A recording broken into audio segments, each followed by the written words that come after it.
భక్తుల మొరలు ఆలకించవా మురుగయ్యా. శ్రీవల్లి సమేత సుబ్రహ్మణ్యేశ్వర స్వామికి వేలు మురుగనకు జ్ఞానవేల్ మురుగనకు. చిన్నపిల్లలు మీరు కొద్దిగా ఎదరికి జరగడం రండి, అట్లా ఖాళీ కూర్చోకూడదు. చక్కగా 2 గంటల పాటు వాతావరణం అమ్మవారు మనకి సహకరించేలా చేశారు. చక్కటి భజన కార్యక్రమం. ఎందుకంటే వర్షాలు చెప్పినా సరే అమ్మవారు ఆజ్ఞతో ఆగినట్టుగానే ఉంది.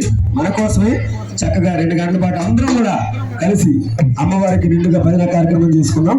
మురుగా ఓ మురుగా మురుగయ్యా